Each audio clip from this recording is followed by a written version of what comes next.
Good evening. Thank you so much for joining us. I'm Andrea Piero, Director of the Visiting Artists Program at the School of the Art Institute of Chicago, and it's my pleasure to welcome you to this evening's lecture by Newton Harrison.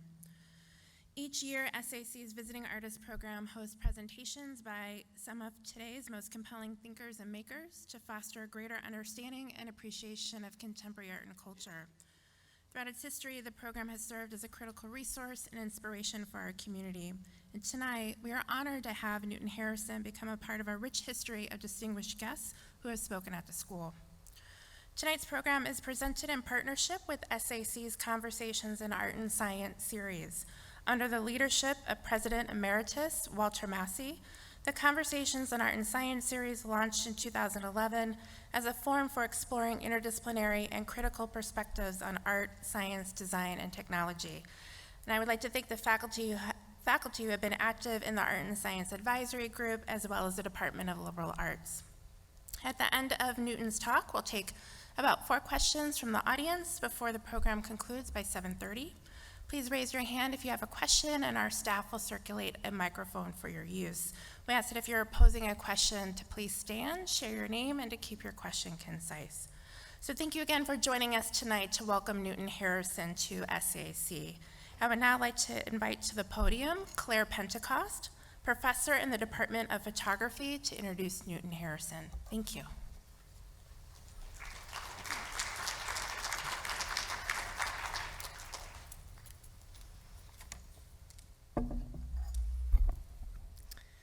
We have with us tonight Newton Harrison, one half of the path-making 65-year-long artistic partnership generally known as the Harrisons. We do not have with us Helen Harrison, who drew her last breath on this earth barely 1 year ago. One of the things that make the Harrisons a model for our time is that they have been an equal partnership. This required the visionary realization that art does not have to be made by one special individual working alone. Their collaboration evolved organically. In the 1960s, they started working together, with Newton authoring the finished product of the process, Helen being an illuminated co-producer, those are Newton's words, of parts of the work, contributing as a researcher and by making performances at the site of reception to activate the work. By the early 1970s, they recognized that they could no longer draw a line between his contribution and hers, and so they consolidated and became equal and mutually indispensable partners in all of the work forward. Among other things, this was a great moment for women, long the silent and invisible partners in men's creative efforts. This was the time when land art was big in the 60s and 70s, expanding the heroic image of the artist. A handful of mostly male artists were doing groundbreaking work, literally groundbreaking. They were making marks on the earth.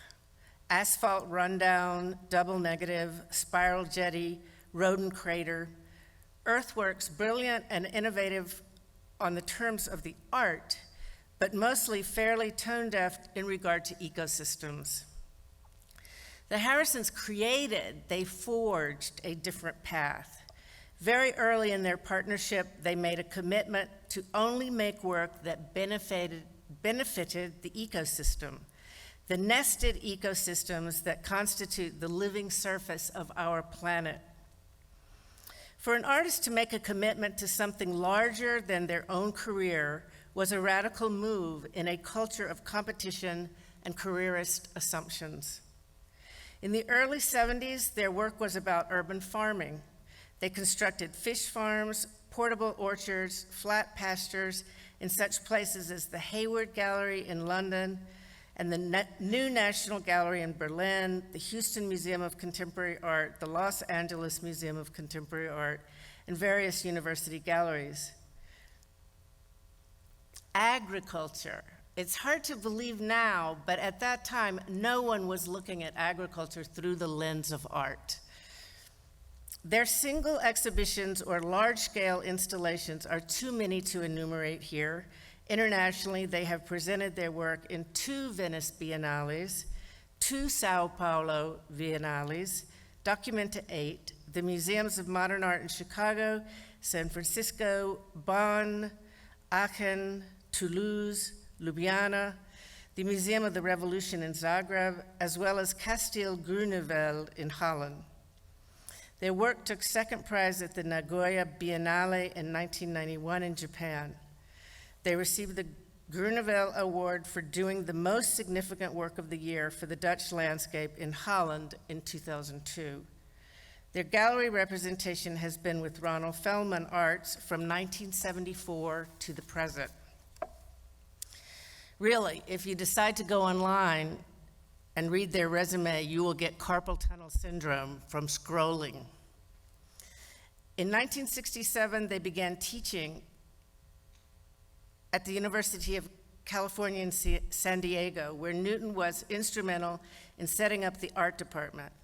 Following her expertise at the time, Helen was hired to run educational programs and was groomed to become the first woman vice chancellor in the history of the university. Among other things, they did a lot of work with the Third World College, an educational program founded by Herbert Marcuse and Angela Davis. They taught at UC San Diego for nearly 5 decades. If you think it's a great idea for artists to address real problems in the real world in collaboration with professionals from other disciplines, biology, urban planning and policy, environmental engineering, hydrology, cartography, etc., you will find that the path has been made for you. In this case, you owe a debt to the Harrisons. I know I do. So now, Newton, you can correct me if I got anything wrong. Golly gee whiz. Come on up. Thanks, Claire. You're welcome. Okay. Got to push this down. I'm going to talk a little bit about collaboration. Helen and I, we've been married 65 years when she passed, and we started working in the early 60s on the anti-bomb movement and worked with the Chicago 7 and a bunch of folk like that.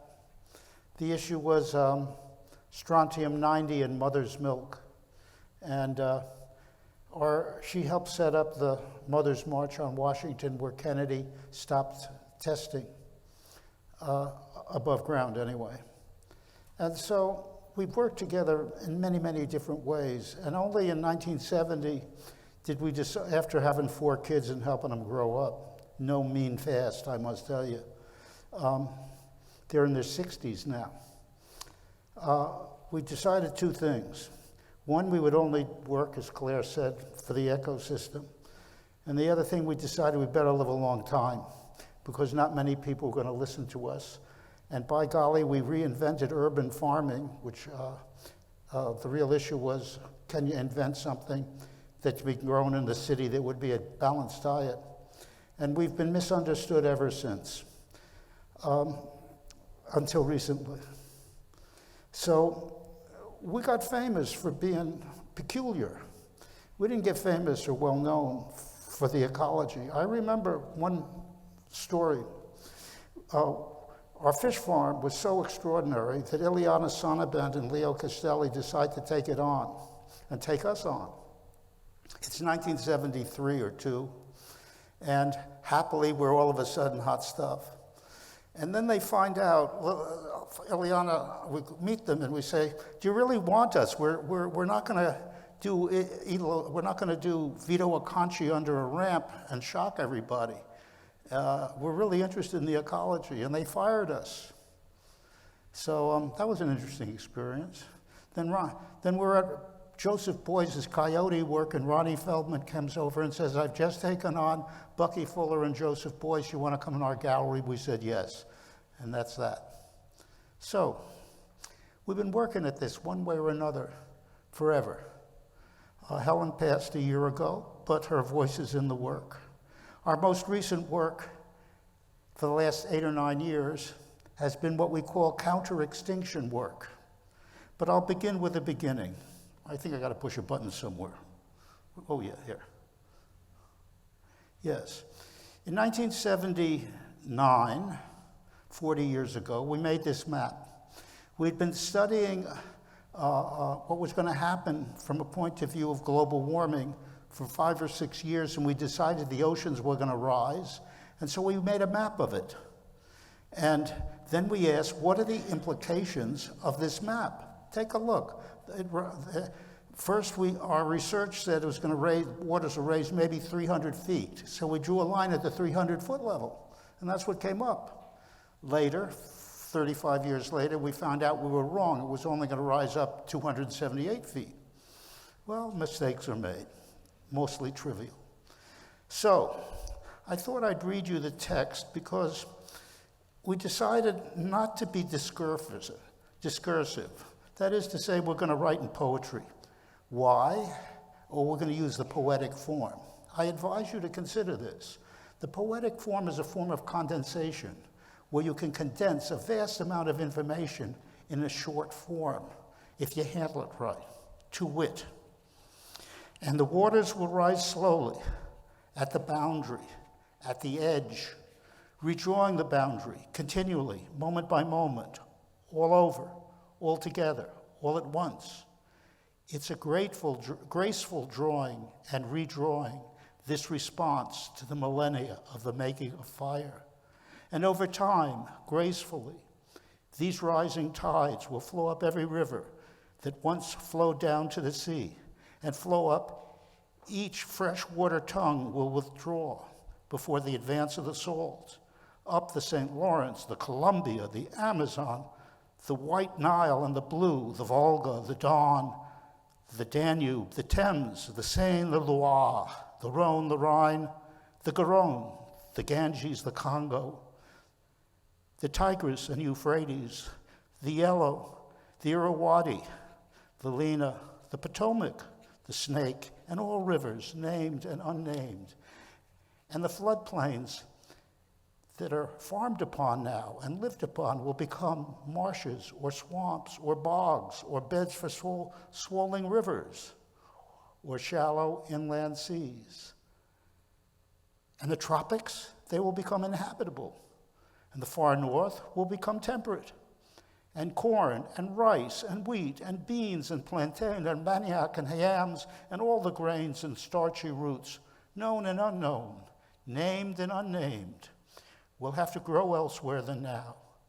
And most life, known, unknown, will have to go elsewhere than now, as vast parts of the eastern seaboard of the United States and parts of Europe near the North Sea and much of South America near the Amazon and China and somewhere near Russia and other parts.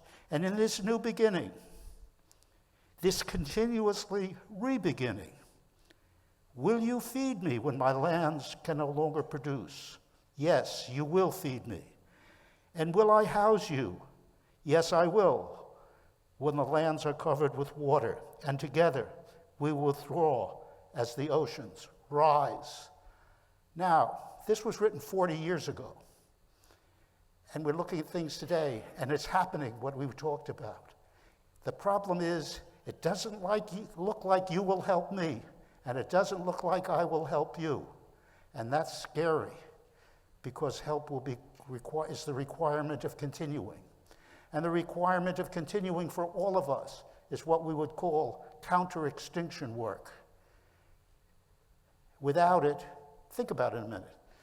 When the extinctions happen, and they are 100 times normal, read the Ehrlich studies 10, 15 years ago, and as that happens, if the life web fades back, humanity can't survive. If, however, humanity fades back, the life web will do just fine. It will start improving instantly. And so that's the thing we have to think about. And that's the thing I think we have to start doing stuff about. So Helen, since we didn't see anybody else doing this, Helen and I decided to do it. After all, Nobody told us when to stop thinking. I got to push a button somewhere. Oh, yeah. Just to give you a quick look, the climate panel, you've all read it. We got 10, 12 years before we move into catastrophic problems. Nobody now believes that we're going to stay at a 1.5 degrees, nor 2. Most believe we're lucky at 3, maybe 4. So what to do? How to think? Well, our first thinking about was when we were invited to do, we were asked what we'd do for Great Britain. And so we said, why don't we do Great Britain? So what's Great Britain? So what we did was had some maps made and took a look at what Britain would look like if the oceans rise 5, 10, 15 meters. So here we show a 5-meter rise with 2 million people displaced, and a 10-meter rise with 5 million people displaced, and 28,000 square kilometers covered, and a 15-meter rise, probably 200 or 300 years from now, almost 8 million people are displaced, and so on.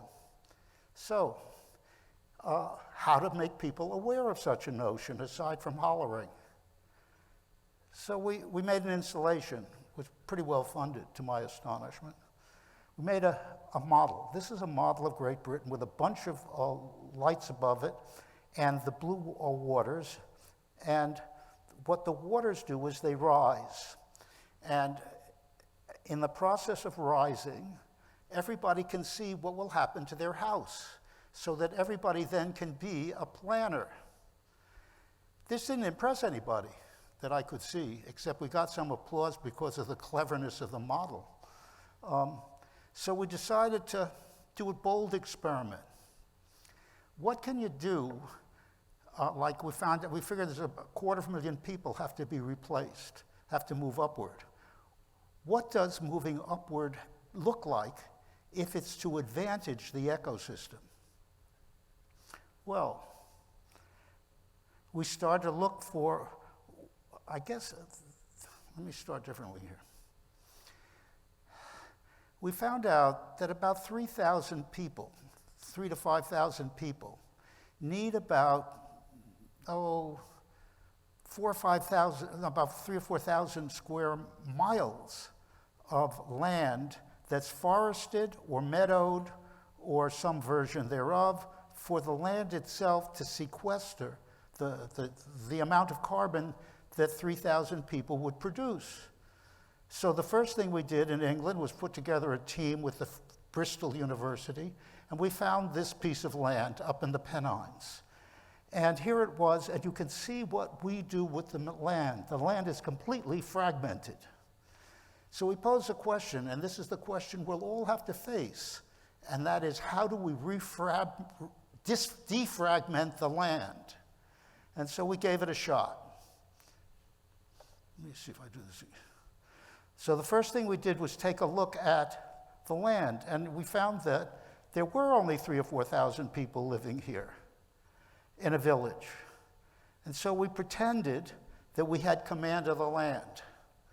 And we redrew it so that the meadows were the big shapes, the wiggly shapes were the lowlands where the waters would flow down and forest would form.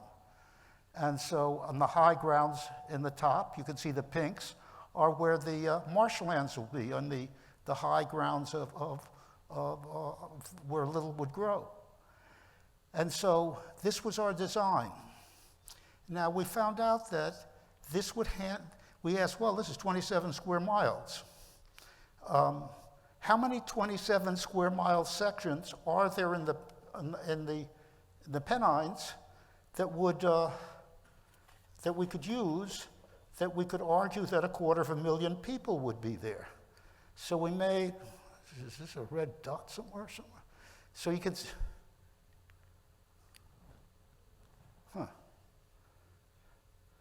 Well, there it is. You see this little red thing? Well, it turns out that 80 sections can be put there. And in each case, the section would improve the ecology, would improve bird life, reinvigorate the topsoil, and handle 250,000 people while it was doing it. So we figured, well, you can actually think this thing through, but nobody is. I ask you all right this minute, how many people are thinking about the upward movement of people and how to cope? There's Claire. Good. I got another one. But one more? Just one more? What's the matter with you all? I'm 86. I'm going to die soon. But you guys got a lot of life to live. I beg you to take up counter-extinction matters. You see, you're not going to solve it from the inside. Us artists, outsiders, have much more power than we realize, and you can exercise it. Well, let's hope. So, well, I had a weird adventure with the Dalai Lama. He came by, his chief medical advisor came by and asked what we thought about the Dalai Lama's Peace Park. And so we're embarrassed. We didn't know what we thought about His Holiness's Peace Park. So Helen and I were pretty embarrassed. We didn't know any holinesses. We didn't even know if there could be a holiness. So we said, His Holiness who? He said, the Dalai Lama. So we wrote him a poem, and he wrote us back a nice letter. If you read in the books that we've written, Claire has a copy. But we found out that the problem was so profound and so severe that all the rivers, we have map makers, and we told the map maker to show Tibet at the center of an azimuthal equidistant projection map where Tibet, the plateau, took up most of the land. It's 3.3 million square kilometers. And there you have it. And it turns out that the 7, they call them sacred rivers, that flow from Tibet, the Tibetan plateau, as a result of glacial melt, nourish India and China. Except they're not going to nourish India and China much longer. So I'm going to read you a bit of the piece we do. Let me show you the next one. This is where we show glacial melt. And finally, this is the argument we make for the greening of Tibet. And I'm going to read it a little. The research of Chinese glaciologists and glaciologists from England appears to be right. 80% of glaciers in Tibet and surrounding areas will disappear in the next 35 years. These glaciers will shrink so much that their melting borders will dry up, profoundly affecting the Salween River, the Mekong, the Huanghe, the Brahmaputra, Yangtze, Ganges, and Indus River systems that travel through Mongolia, China, Tibet, Autonomous Zone, England, India, Burma, Laos, Cambodia, South Vietnam, Bangladesh, Kashmir, Pakistan. A force majeure has come into being in the form of global warming that will work to the disadvantage of 1/8 of the Earth's population, or about 1.2 billion people, who live in the 7 drain basins that comprise 2.5 million square miles. You know, this is big stuff. This is not fixing your local river. This is not answering an endangered species. This is not bawling out some congressman who thinks global warming is a farce. The stuff is big. Now China is damming these rivers. The glaciers are all melting. That means the water will be intermittent in the flow. That means 3 or 4 billion people are going to be really messed up. What are we doing about this? China and India are about to go to war over water. Do you think a water war will solve the global warming crisis? No, it will simply exacerbate it. So the more we look, the worse things look. They don't look better. The Paris Accord, which everybody, how many people know Greta? You're not reading Greta? Greta has mobilized millions of students to go on strike in Europe and some in this country. Her name is Greta Thunberg. You should look her up. She will be your teacher, better than me. She's 16. She's autistic. She says being autistic with Asperger's syndrome makes her able to focus better, and you can't distract her. And she wants to know why the governments aren't acting on our behalf, and why she and all children face a bleak, grim, disastrous future because of governments not doing what they're supposed to do, researchers not doing what they're supposed to do, and we're making the mistake of not criminalizing things like oil and its abuse. So, I don't know what to tell you what to do, I just know what I'm going to do. Next, I used to say we, it's got pretty hard to say I. So, we get invited to consider the peninsula of Europe for many complex reasons, which I won't go into. And after considering it for quite a while, we came to the following conclusions. First, Europe in its present state, and the right is where the drought's going to fall. What does it mean, the drought will fall? Well, let's go through this first. Europe's pretty interesting. If you take a look at what it is, the rivers are privileged. I personally drew this. The roads are deprivileged. The browns are about 2.4 million square miles of factory farming. Factory farming sucks the life out of topsoil, madly overproduces what it wants to do, tosses carbon into the atmosphere, and makes a lot of food for now, but not for long. That problem is faced in the forests, which are mostly monoculture, and in the yellows, which you see, which is for grazing, is also monoculture. What to do?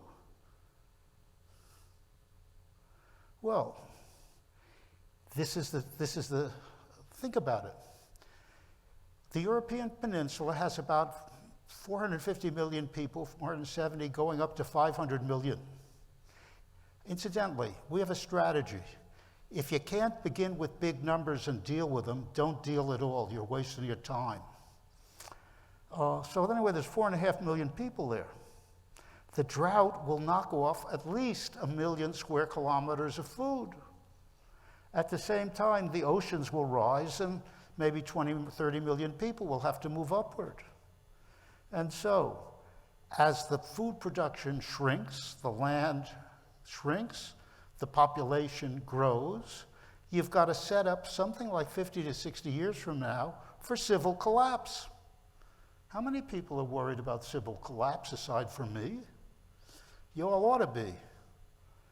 Well, so we thought, who's doing anything about this? Turns out to be nobody. So we think, all right, let's do something about it.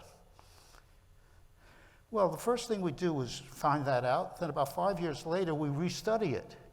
And in restudying it, we find that the drought is going to be quite different than we originally thought. But it's going to cover the same amount.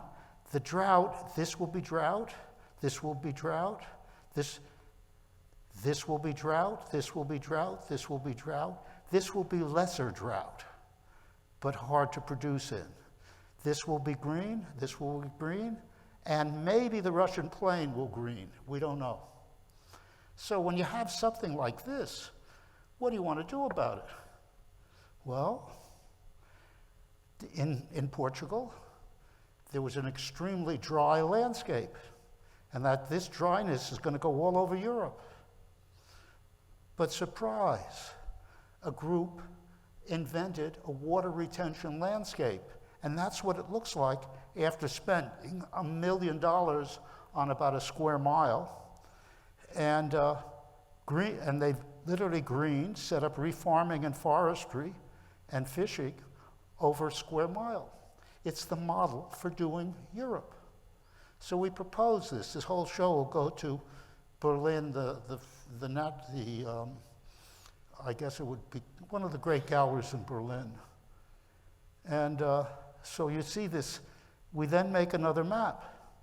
And we take a look at the aquifers underneath. Where is the water? Well, the water is in lots of places. It can be regenerated, and it can be reused. And it can be reused in a healthy way. So what would that look like? Well, we made another map. And that's how much of Europe has to be regenerated. And guess what it costs? About $1.2 trillion.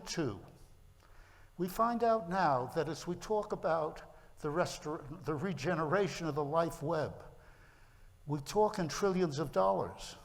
It turns out that the degeneration of the life web by industry, by science, by government, has drawn trillions of dollars of worth from it over the last 50 to 100 years. So we're going to have to toss that much in. We can do that. How do I know so? Well, our gross trans-world profit, or product really, is a 78 trillion per year.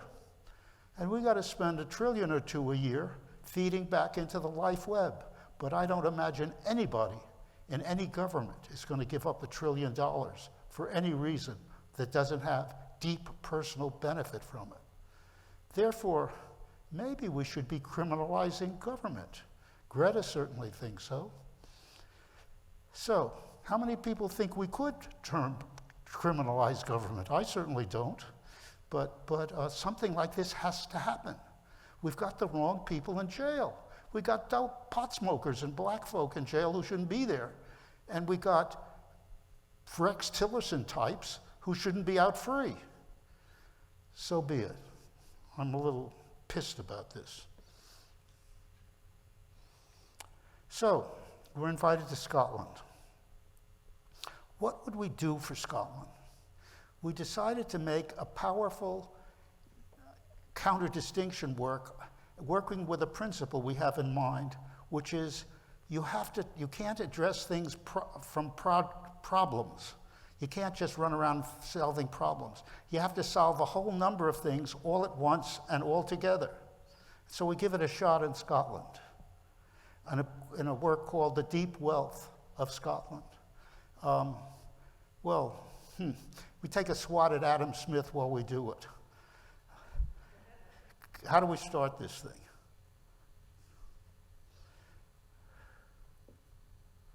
Can we start this video? From the perspective of the waters, the topsoil, the forest, the atmosphere, and the body of mind. On the deep wealth of this nation, Scotland. Scotland becomes the first country in the history of countries to intentionally give back more to the life web than it consumes. When the deep wealth of the country is understood to be in part a vast commons, the topsoil, the wealth becomes magnified when the topsoil is attended to, beginning by transforming all organic waste into humus, and continuing the regenerating of carbon in the topsoil mat, while banning all inorganic fertilizer. The deep wealth of the country is maintained by the oxygen that trees put forth, and the CO2 the trees and all green-growing things sequester. When CO2 sequestering lowers the atmospheric CO2, and the carbon production is greater than the consumption, the wealth in the atmospheric commons of the country grows. True for all culturally generated CO2 production, but also true for the breadth of the 5.3 million people in Scotland that requires some 1,500 square miles of open canopy forest. Assuming 70 trees per acre or 30 trees per person to compensate simply for the privilege of breathing. Breathing in the country and the consumption of oxygen and the production of CO2 equalize as the forest matures. Thereafter, wealth grows as the forest commons grow. The moment is urgent. If business as usual continues, Scotland as usual will continue to have a carbon footprint over 3 times its physical size. To do nothing risks the death of the life web. To do too little risks near death and a sixth extinction. To do enough, we cannot know without the doing of it. The wealth of the country is in its waters, especially the rainfall. About 113 cubic kilometers fall a year on average on these lands. If the excess waters that form the aquatic commons of the nation are redirected into an array of estuarial lagoons, or drought-ridden farming areas, or bogs and small lakes and wetlands, the redirection expressed in new food that is produced. Also, the biodiversity of the country increases, and the cost of flood control decreases. So increases the deep wealth of the nation. When the wealth of the Scottish nation becomes great enough to trade for what it cannot produce, and this wealth springs from the life web in such a way that the web's overproduction is harvested, the harvest preserves and can even enhance the system.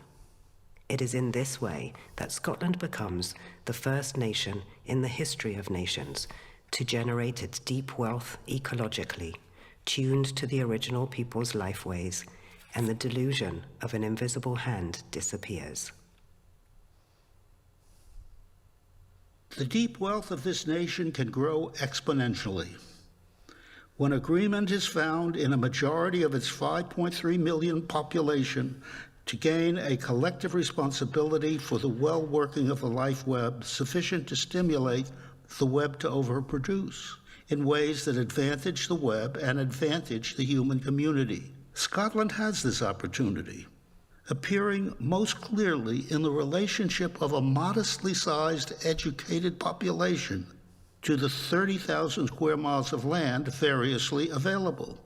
Coupled with an initial unity of beliefs at work, Scotland can become the first modern nation to stimulate, then put to work the overproduction of its life web as a vast public good.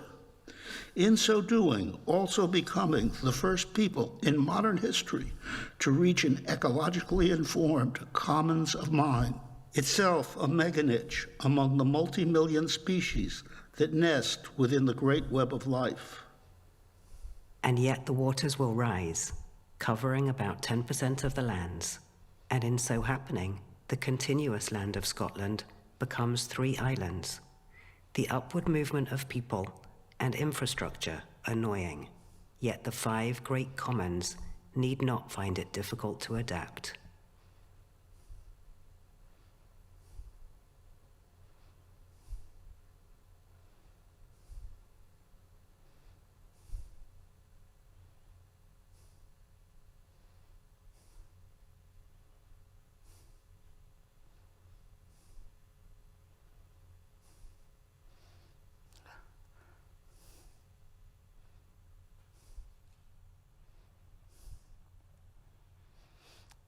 So, the originality here for us is not the new information we call for, but it's the idea of synthesis.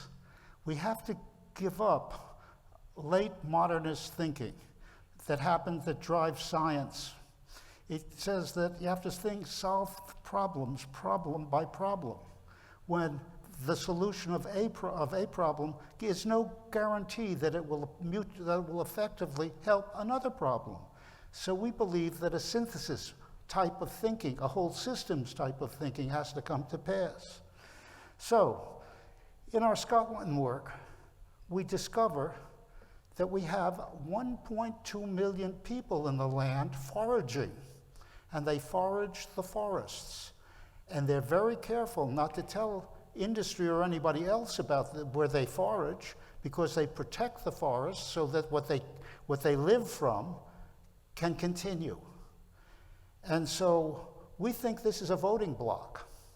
And part of our group there is beginning the organization of these foragers. You see, it's very hard to do this because they're private folk and they're protecting their domains. But we can get people elected to Congress there, elected to their parliament. They're prone to this. They want it to happen. If it happens, then we can have a vote that criminalizes the oil wells and that reifies the forests. And so this is our group. Next. Whoops, that's me. Huh. So then we decide, well, they got to learn some stuff. They've got 3/4 of their forest right now is Sitka spruce, and that's from California and Oregon. Why? Because they can make 10 to 12% on a harvest year after year until the soil's exhausted. However, with a 3-degree temperature range, the Sitka spruce is going to die. Then what? Well, we have a what? You see the tree. Let me see if I get to it again. See this guy? All of these trees on the top and the bottom are 3,000 to 4,000 years old. They have lived through fire. They have lived through heat and drought and cold. And they continue to live. That means that they are the elders here. They are the resilience center. And they become, we argue for here, the basis for the new forest in Scotland. It is now being considered.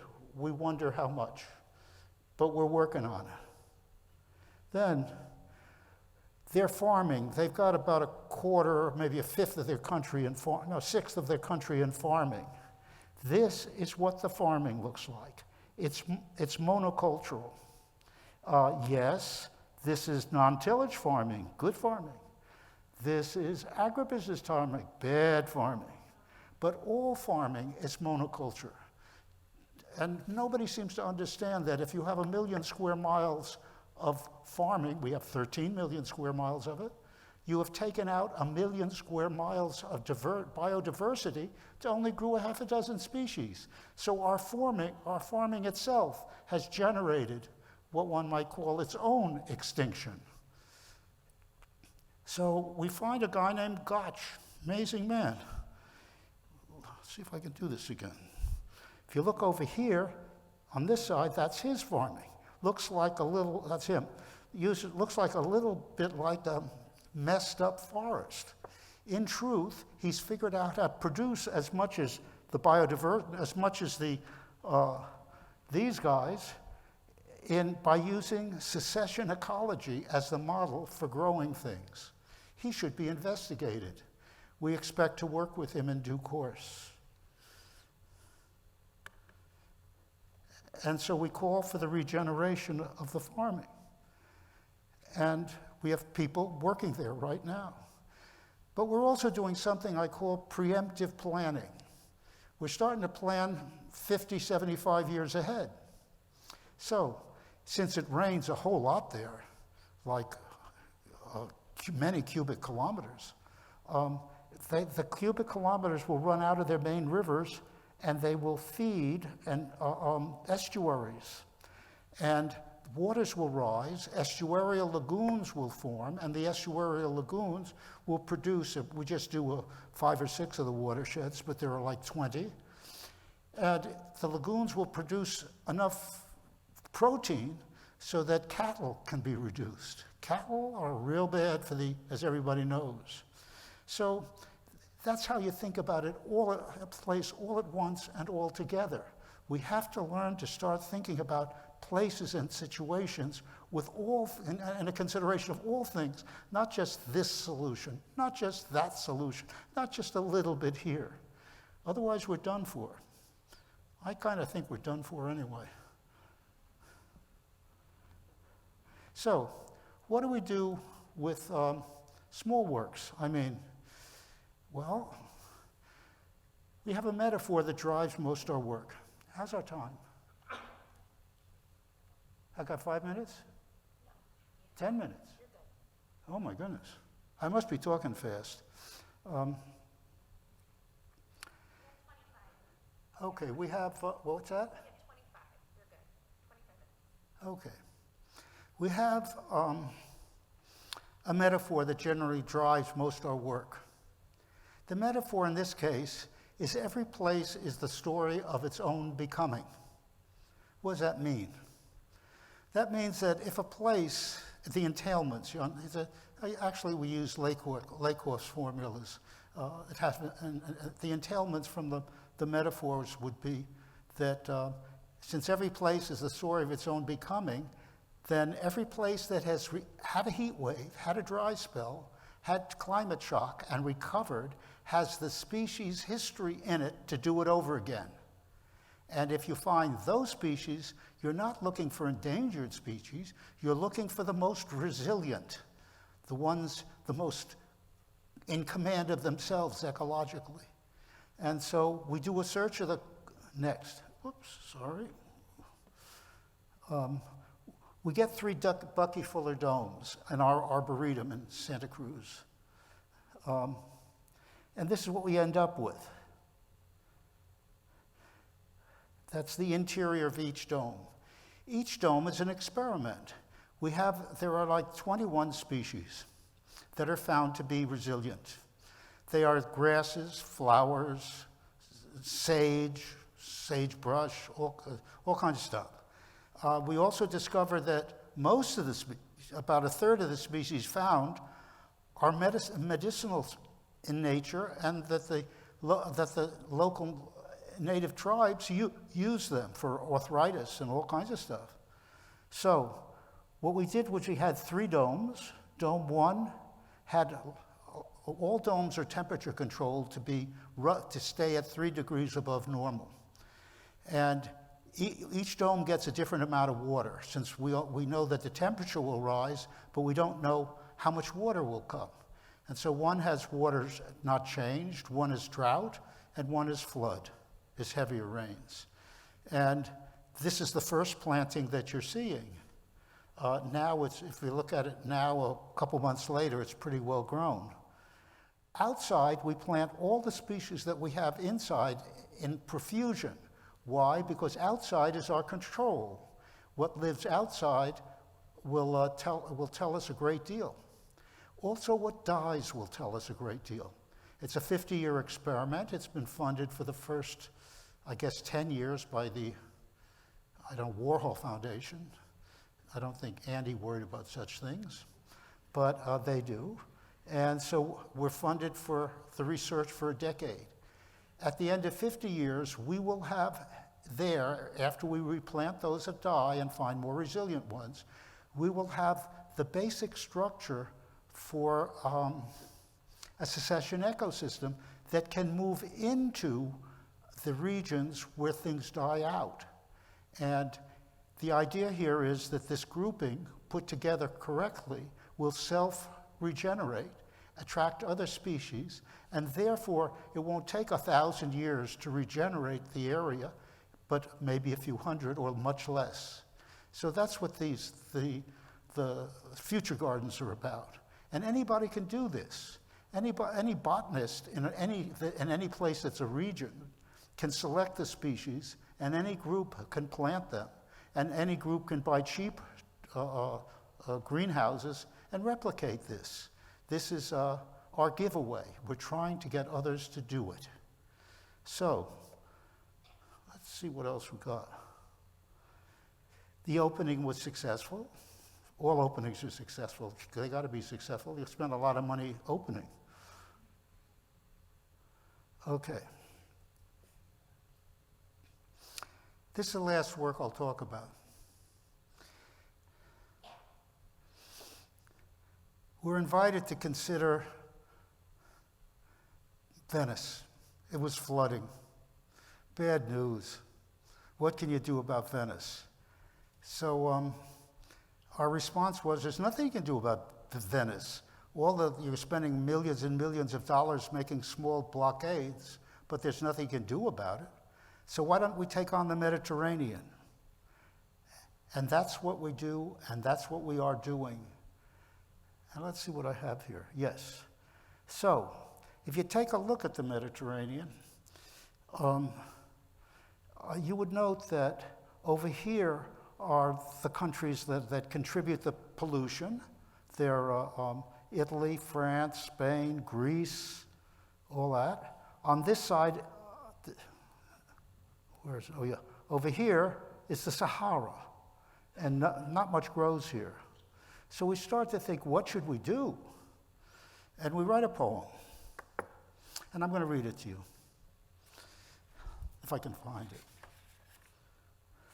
Okay. Already in the now, 536 million people crowd around the shores, living in cities, towns, farms, each asking for more and giving back less, and still more of you, the Mediterranean, is taken by the 350 million tourists that come to your shores. Mediterranean, Mediterranean, by virtue of our bad behavior, we must choose to preside over your funeral, or we can choose to preside over your rebirth at great cost. Mediterranean, Mediterranean, it will take trillions of dollars to move up all the industry from the rising waters, which will rise 3 to 5 meters in the next 100 years.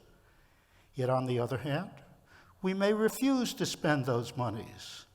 Then we will watch as all the poisons and all the petrochemical plants and their subsidiaries that exist near your edge in France, Italy, Greece, and the others, they will allow millions of tons of pollution to enter your waters that are already deeply stressed. Mediterranean, Mediterranean, I can feel the heat. I can smell the fish dying.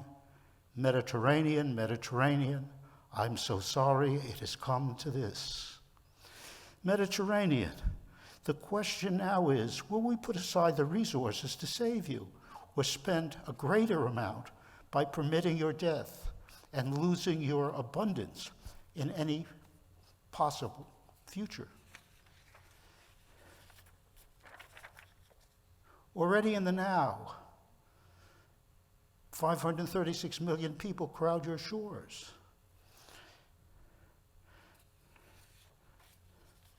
Already in the now. My goodness, 3 copies of that. Okay. So Mediterranean, Mediterranean, what you advise would let you continue to live. And the voice came back in my head saying, human, human. The 9 countries that touch me have $13 trillion a year gross national product. 5% a year of this for as many years as it would take to untangle the destroying of me by the many of you. Human, human, at least $1 trillion would be necessary to remove industry touching my water's edge,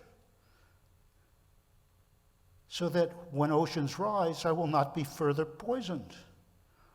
All waters, all wastes from all human activity need to be withdrawn and reprocessed, and all the wastes from the tanker ships processed elsewhere, but not in my body.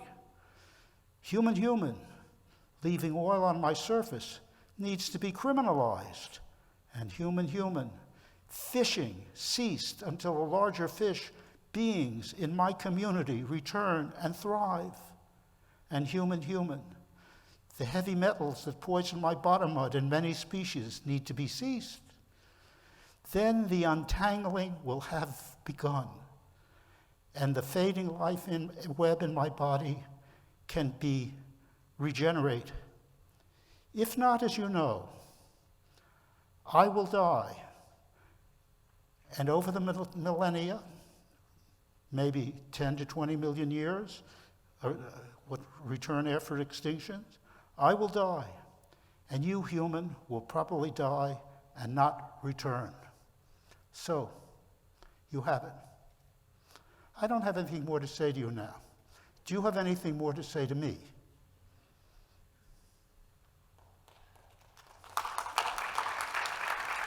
Turn up the lights, please.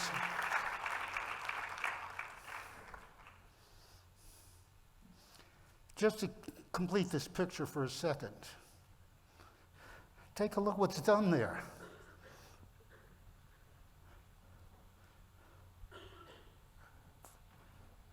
And take a look at what's done there.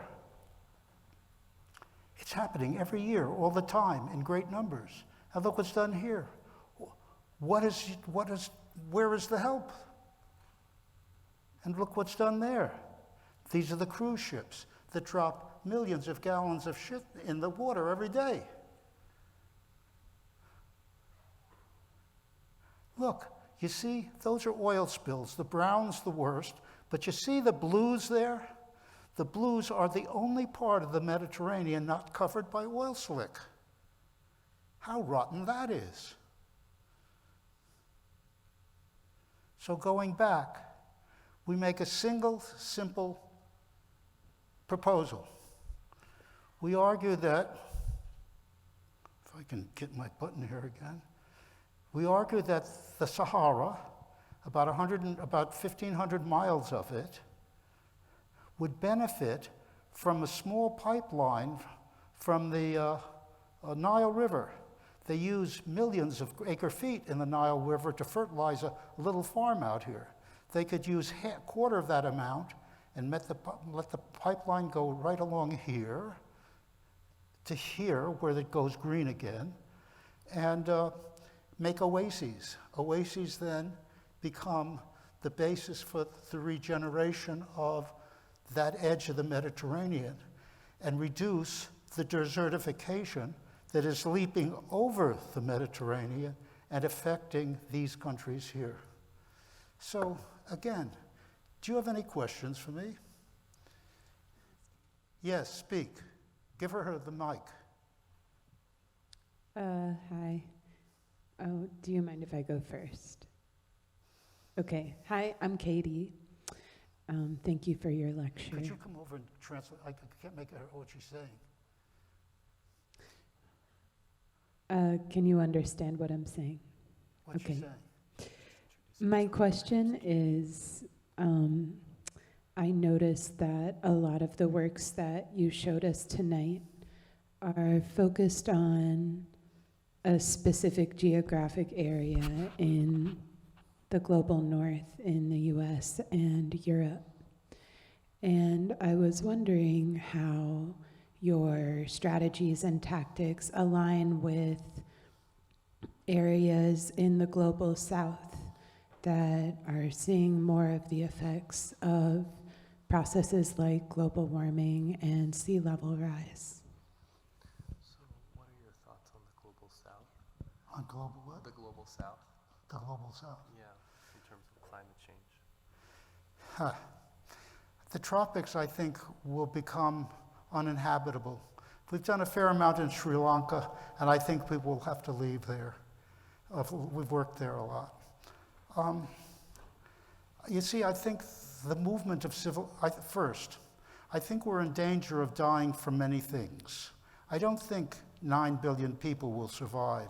I don't think we'll survive the growth of the bacteria and the virus, which are so advantaged by disturbance that we're doing to the environment, and the lack of food and the lack of water.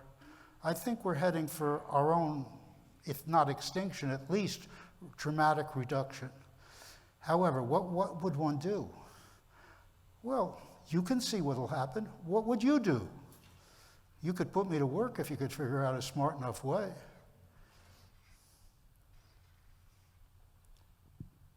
Yes. Bring the mic over here. Right there.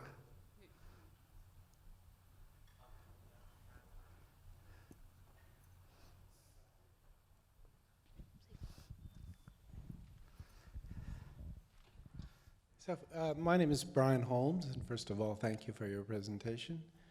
You have been trying to lead an eco-technical transformation using art. In the future, do you think there will be better context or better media, not just media in terms of paper or painting or poetry, but really better context for the expression of this leadership? Because that's, I think, what we're really lacking is leadership on a large level, and that's what all your work is about. So I'm curious about the context, about the medium of this sort of leadership. How do you see that developing in the future?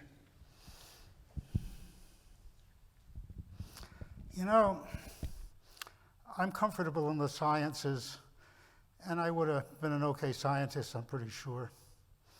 But I chose the arts because it had deep freedom in it.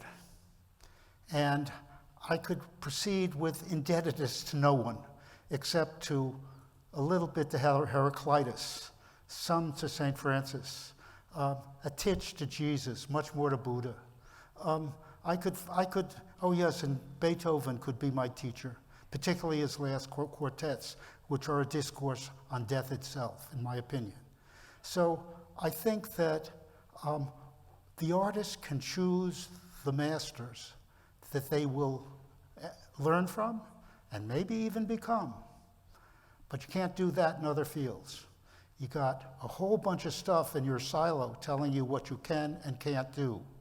We don't have anything like the freedom that Einstein had and Niels Bohr had and the greats did. Even Richard Feynman, who was a friend of mine and I worked with, or David Boehm in England, who saved one of our works for us. But mostly the artist is still in the land of the free, except most artists don't act that way. That is to say, we've somehow lost courage. So yeah, I think we can lead. I am leading. The question is whether I'm good enough or not. This is another question. Probably not, but I will lead. Does that answer? If it doesn't, amplify your question.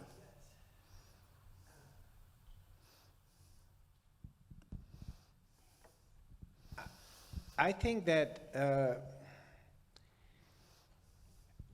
this leadership has not found its a broad enough form of outreach, and that is what I'm wondering about. You have seen in your lifetime the reception of your work and of your concerns change dramatically. So you can see a pathway that emerges, and what I'm curious about is the future direction of this pathway. Here you're talking about transformations that can only be made by something like a state, and perhaps a transnational state, and a form of state even more capacious than the one we know. So that indicates a future direction, not a current situation. And it's this future direction I'm trying to ask about.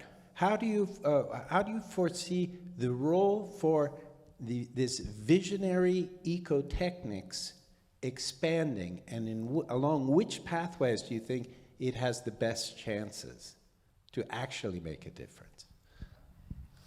You know, look at all the work being done. 90% of the money's given by institutions like Rockefeller and the MacArthur, whom I'm starting to feel some contempt for. They give to people. Only 5% of the giving is to the life web. So everybody's got themselves fixed in the now. Doesn't make sense.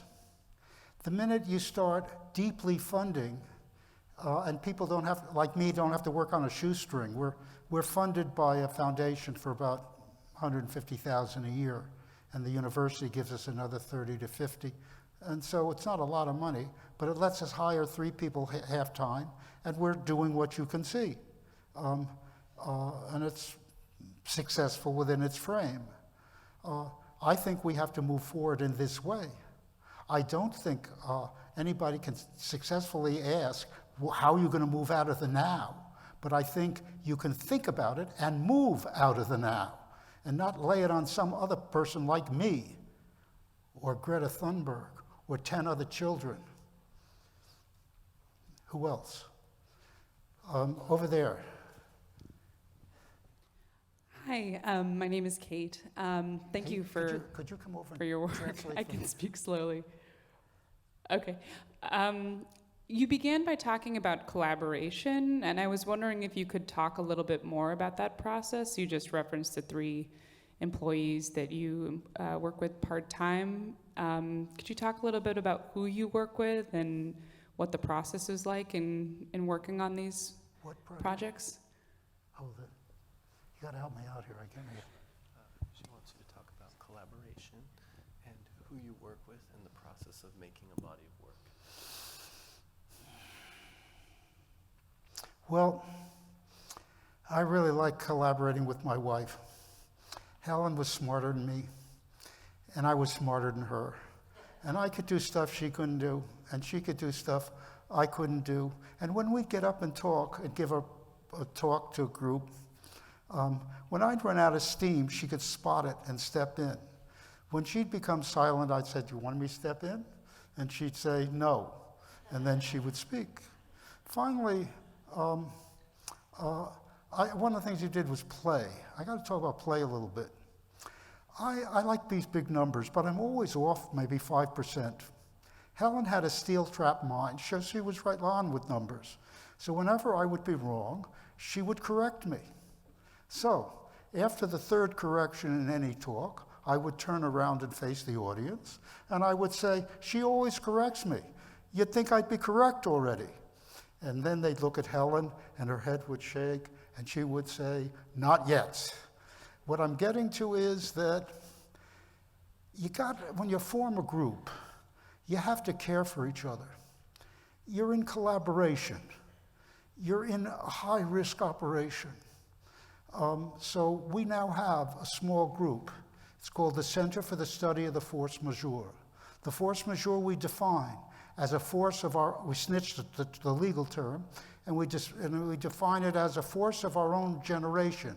It is the rising of waters against all land edges, the ocean, the heat wave against all surfaces, and the extinction against all life, that all together, co-entangled, make a force that's almost impossible to slow unless we collectivize and become a co-equal force.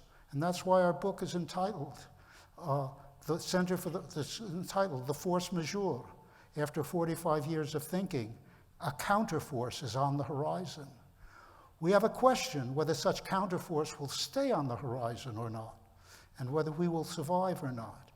The answer to your question is that around our table, we have really 3 half-time people and me, and occasionally somebody else, 4 maybe.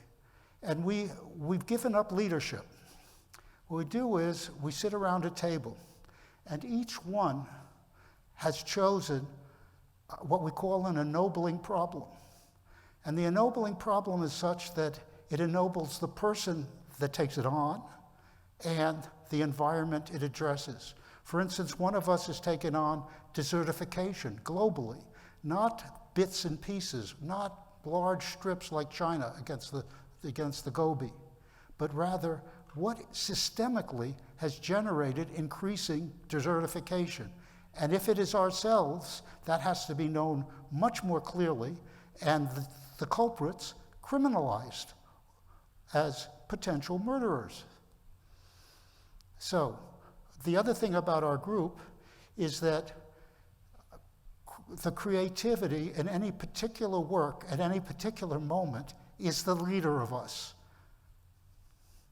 So I do think that normal leadership processes that are hierarchical in nature, mostly male-dominated, have led us into this pile of shit, and it isn't going to get us out. Next. There's got to be a next. There you go. Speak slowly, please. I have trouble hearing. Sure. I have a collaboration question as well. I'm wondering about the Scotland project, for instance, what the role of planners were in that, if at all. That's a fair question. We entered it not knowing. Let me tell you the story of it. We get a call from some friends in Scotland asking at a small, medium-sized institution called the Barn. It's an alternate space in Scotland, pretty important place. And they said, would we come over and do something? They're thinking of a future garden in their acre or two in the back of them. And so we go over, and before we know it, we're thinking about watersheds and flood control. And then that looks trivial to us, and we said, well, let's think about your country. And they said, gulp. And so we made our proposal. And so we're now talking back and forth about how to enable it. The aura in Scotland is ripe for doing something like this. And we are way underinformed. We have never done something at that scale, so we're on a scary learning curve, but we're on it. Does that answer? Next question. Way back there.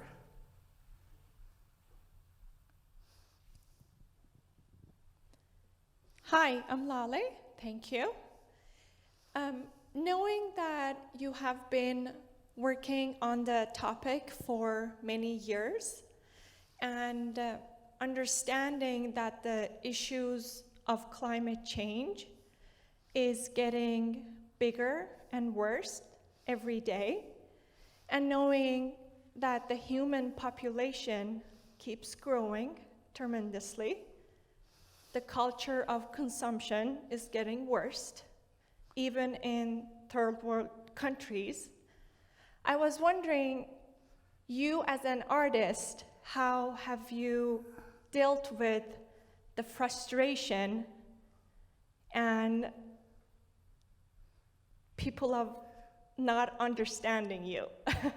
Okay, let me answer this in a peculiar way. One of the things I don't do is frustration.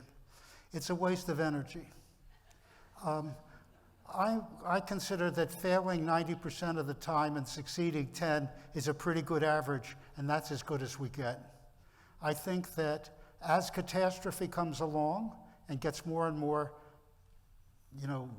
vital and present, then I think we're going to be looking at counter-distinction work all over the place, because I think that is the work of our future, and our group leads this, and it's terrible that 3 or 4 people have got together and are leading a counter-extinction movement made of 6 or 7 others, and a bunch of worried people that don't know what they're worried about. So, or do know what they're worried about, but don't know what to do about it. So, all I can say is time. When I was 17, and when I was 15 actually, I became apprenticed to a sculptor. By the time I was 16, I was doing life-size figures and 30-piece molds and stuff. By the time I was 17, I started to study the great lives. And I found out that if you weren't a Michelangelo, and I wasn't, but you were pretty good, and I was, then maybe when you're 40, you start doing your more original work. I felt an enormous sense of relief. I had at least 20, 25 years to make mistakes. And it turned out that my first really original work, besides making stuff, happened when I was about 37 or 8, when I did an artificial aurora for the National Pavilion, the US Pavilion, in Expo 70 in Japan. It was very successful, and did work in the art and technology group and stuff of that kind. So it's a long road, and I understood that I'd best live a long time. And some of the strongest works that I saw were done by people in their 80s. And now I'm in my 80s, and I like it. I advise you to live long. Other questions? Yes, up there. Hi, I'm from the art history department. So from looking at what you have done today, which I really felt impressed, is I'm very curious about when you drafting this kind of future project regarding on these maps, what's your implication about looking at this kind of specific geographic areas forward? What's he saying? You gotta help me.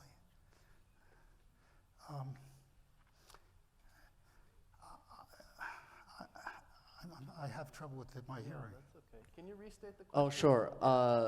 I was wondering, when you do this kind of mapping project, what you trying to convey to your audience? What was the purpose? Yeah, what's the intention behind the maps? What do they convey? What are my intentions that the maps convey? Yeah, that Thank may you. be a good one. Yeah, Huh. That's a good. Okay. What's a map? A map is a narrative. A map is a narrative. Most maps are narrative that show you where all the roads are and where the dangers are, and they're about the military and about development and stuff like that. Looking at a map, I decided to look at it as a field painting. And if somebody made a map, I felt no inhibition whatsoever in revising that map and getting it to say what I wanted it to say. So on Peninsula Europe, you saw in the beginning, I wipe out the roads, maybe little tiny lines, and make giant river marks all over the place. When we showed it at the EU, this work was invited by the EU to review. We met a bunch of the parliamentarians, and one guy got up and said, "I'm from Italy, and I see you've got a lot of rivers up in the Italian Alps that I don't think exist." And my response was, they don't exist except when it rains heavily, and then they are watercourses. Otherwise, the shape of the land wouldn't be that way. And so the thing is, the maps then are permission to remap as you wish and to carry the information you wish. And so they're universally used, and they give you better use than, say, the video screen. The reason is you can meditate on a map. By the time you start meditating on a video screen, the next image is there. So you got to start meditating on the next image. And so they both have great uses, but the maps are an aid to thought that's quite useful, and you have to be irreverent when you do it. Somebody else made this map, probably a developer or the EU, and so on. The EU made such a mess of making maps that they didn't have a single watershed map of the whole peninsula of Europe. Actually, Helen and I paid a couple $1,000 and invented one and gave the patent to the EU. So they were paying us anyway. So you see what I'm saying? It's so useful, and you can mess around with them as you wish. Clear? Yeah, thank you. We'll take one more question.